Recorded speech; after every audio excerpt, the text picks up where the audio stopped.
You guys, it is your boy Elijah Venn, and welcome back to the channel. Now, I know it's been a few months, maybe 5, maybe 6 months.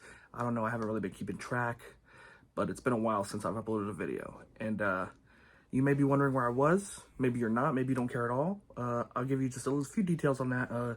Let's just say depression is real. I made some New Year's resolutions on this very exact channel that I wanted to accomplish.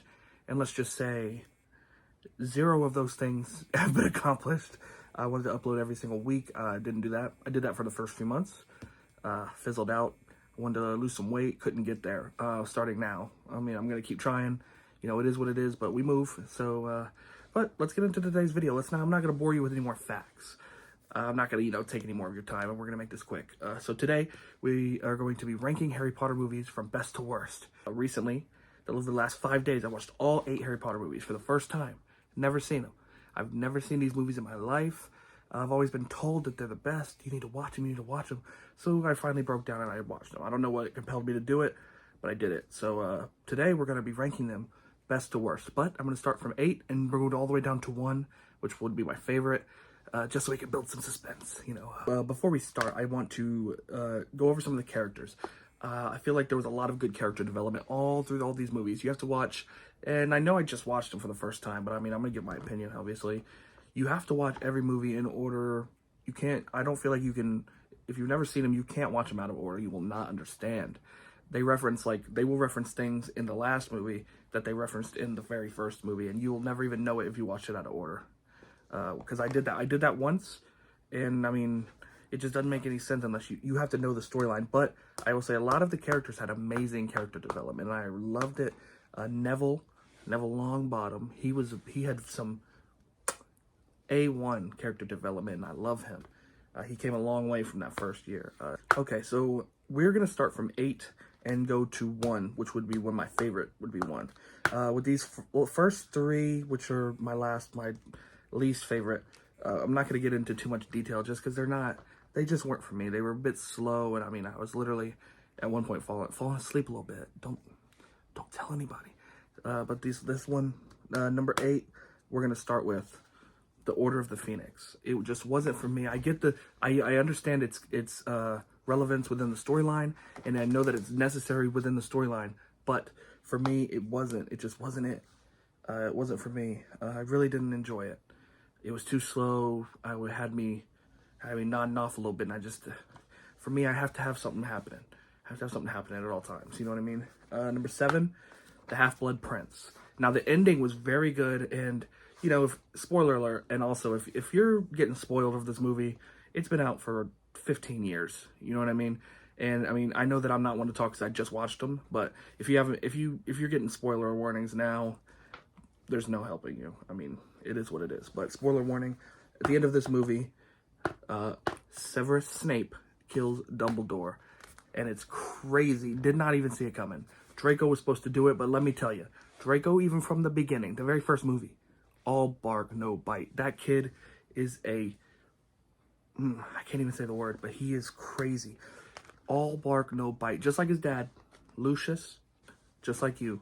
But Draco, we all knew when Draco had his wand, he disarmed Dumbledore, sure.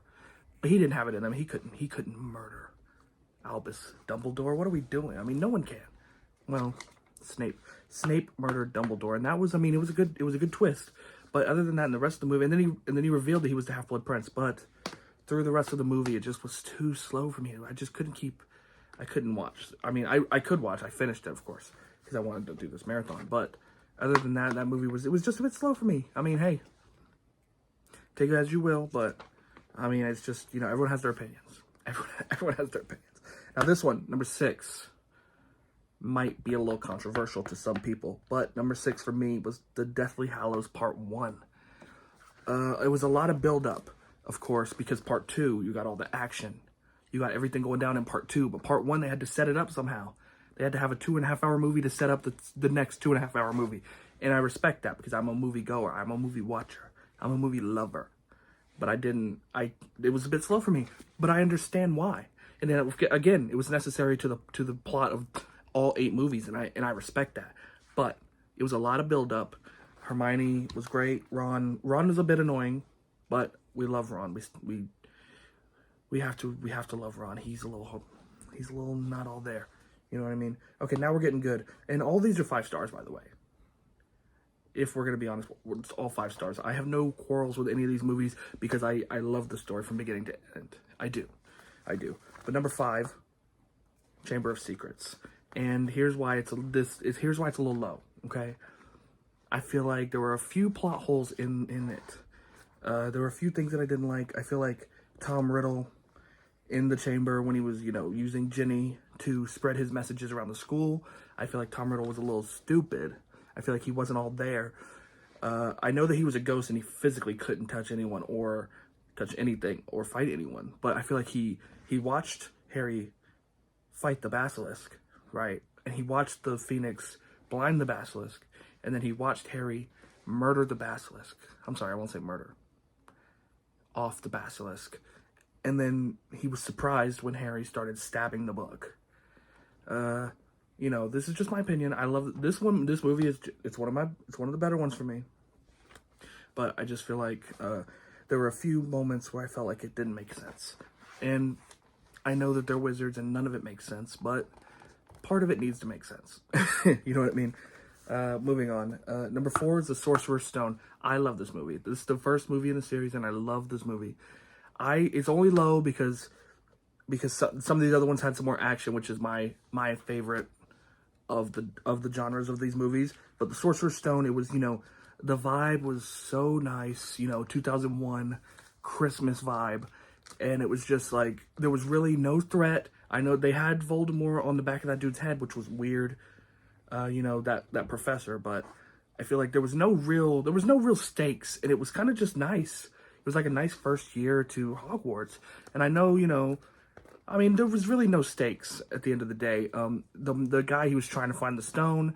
Of course, he couldn't because Dumbledore said you can only find the stone if you're going to look for it but not use it. But this man wanted to use it to bring Voldemort back, so he wasn't going to find it anyway. But I feel like, this movie was nice. It was just a cool, calm vibe all the way through. We were just getting into it, and I respect that, and I like that. The vibe was nice. Christmas time, obviously. Christmas with Ron and Harry. I mean, it's hard to beat that kind of stuff, you know what I mean? We're going to move on. Number 3, Deathly Hallows Part 2, number 3 for me. The end battle, to me, as a casual Harry Potter fan, I should say, a new Harry Potter fan, I thought that the end battle was going to be a full-on wand fight between Harry and Voldemort. But it was not. When Harry walked into the woods at the end, Voldemort, he didn't fight. I know that he ended up knowing that he had to die. He knew that when he got Snape's tears and he watched the memories back. He knew that he had to die, but I did not like he walked in the woods and then Voldemort immediately killed him. Immediately. And then he went into the afterlife and was talking to Dumbledore. And of course he comes back to then defeat Voldemort. But I thought that in that moment when they were walking into the forest, I thought it was going to be a wand fight. And for years I was like, oh yeah, they have a wand fight in the woods, right? That's so dope. I think that would be so dope. I finally watch it. No. Kills him on the spot. It was just like, what is happening? I thought they were going to do something. And also I feel like there was some deaths that didn't make sense, off-screen deaths, which I feel like disrespectful. They killed one of the Weasley brothers, the twins, off-screen. He was dead, and then they come back and they see that Lupin and Tonks were dead on the floor. Off-screen deaths. Remus Lupin had so much significance through this whole series, all these movies, and I feel like they disrespected him, giving him an off-screen death. Off-screen. Crazy. Like, where do you get off giving this dude? He was so significant in Prisoner of Azkaban, and then you give him an off-screen death. Just for me. Dang, I hate that. Okay, number 2 we're going to move on to is Prisoner of Azkaban. Now, this was genuinely, 1 and 2 are genuinely a toss-up for me. Prisoner of Azkaban and Goblet of Fire are my 2 favorite Harry Potter movies all the way through and through. Prisoner of Azkaban is number 2. I really like the time travel. I was like, is it time travel? Yeah, it is, in a way. The time travel aspect at the end of the movie where Hermione and Harry go back in time to save Buckbeak, the bird horse. I don't even know what it is. They go back to save him, and then they do. But I love that they're watching themselves, and then they're hiding from themselves. And then if you go back earlier in the movie, you can see the exact moments of where they are from the future coming back to watch them in the past. Like when they're running out of Hagrid's house, and then they hear a branch break in the woods, and then Hermione turns around and was like, "What was that?" But we then see at the end that it was Hermione hearing Hermione break a branch because of the time travel, which was crazy, and I really liked that. But this one was good because I really enjoyed. We finally met Sirius Black, who I feel like everyone loves him, but I don't feel like he was that crazy of a character to me. I don't feel like. But I love the plot twist of everyone thinking that Sirius Black is a murderer and he sold out Lily and what is Harry's dad's name? Who cares? I don't really care. But he sold out Harry's parents, but it turns out that their other friend, who was a rat for 12 years, was actually the one that sold out Harry's parents, which is crazy. James Potter. I'm so stupid. But that plot twist is crazy. But I also hated that he got away in the end. But I'm so happy that I'm so glad that Sirius Black was saved. They of course went back in time and got him out. But that brings us to number 1. Goblet of Fire. My boy Hufflepuff alum. That's me. Cedric Diggory. Cedric Diggory was the perfect character in my opinion, and I feel like he was disrespected.